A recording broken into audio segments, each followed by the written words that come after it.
من یه پسر 36 سالم، خوشتیپ و خوش‌هیکل و توی یک خانواده پرجمعیت به دنیا اومدم. با توجه به اوضاع ضعیف مالی پدرم تا کلاس 4 بیشتر درس نخوندم و از همون نوجوانی در بازار کار مشغول کار شدم و با پول کارگری تونستم یه مقداری سرمایه جمع‌آوری کنم و با قرض و وام یه خونه کوچیک رو خریداری کنم. بعدم با پیشنهاد خانواده‌ام با دختری از اهالی روستا ازدواج کردم. حاصل ازدواجمونم شد 3 فرزند. خیلی به خانواده و فرزندان وابسته بودم و بیشتر روزا رو کارگری میکردم و امور زندگی رو میگذروندم. ولی نمیگذاشتم همسر و فرزندام کمبودی حس کنند، تا اینکه از طریق بعضی از بستگانم زمزمه‌های ضد و نقیضی در خصوص مشکل اخلاقی همسرم به گوشم رسید. ولی من به گفته آنها اعتنایی نکردم و حتی با آنها درگیرم شدم، درگیر فیزیکی. این موضوع خیلی ذهن من رو مشغول کرده بود، تا اینکه یه روز که در محل کار بودم ناخودآگاه یاد حرفای اطرافیانم افتادم و بدون اطلاع به خونمون رفتم. به محض اینکه در خونه رو باز کردم با صحنه خیلی عجیبی روبرو شدم. وای، دیدم یکی سریع خودش رو جمع جور کرد و پا به فرار گذاشت. یه فرد ناشناس. دنیا رو سرم خراب شد.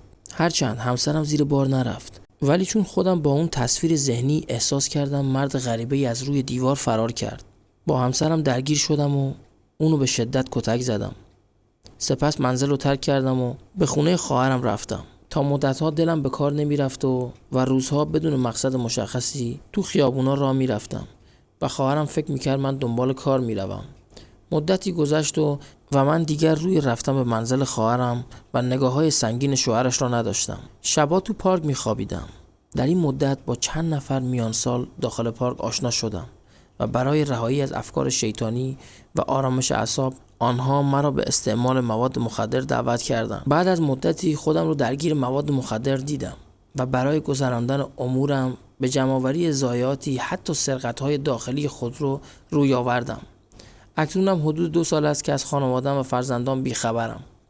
خیلی پشیمانم، چرا که من کسی را با چشمان خودم ندیده بودم و تنها به خاطر تصور ذهنی که داشتم به همسرم تهمت زدم و زندگیم رو تباه کردم. من اصلا اهل احتیاط و سرقت نبودم. حتی در خانواده پدری من همچین چیزی وجود نداشت و کار خیلی زشتی بود. خلاصه یک روز همسر من تو خیابون منو دید و گفت من تو رو میبخشم و میتونی برگردی. من که روی برگشتن نداشتم بهش گفتم نمیتونم برگردم. با چه روی میشه برگردم خونه؟ اونم گفت نه اشکالی نداره، من تو رو میبخشم. خلاصه چند سالی من تحت نظر پزشک بودم و بعد 1 سال به روال عادی برگشتم و پیش خانواده و بچم زندگی خوبی داشتیم و بعد از چند سال من صاحب یک زندگی خیلی خیلی لاکچری و خوب شدم.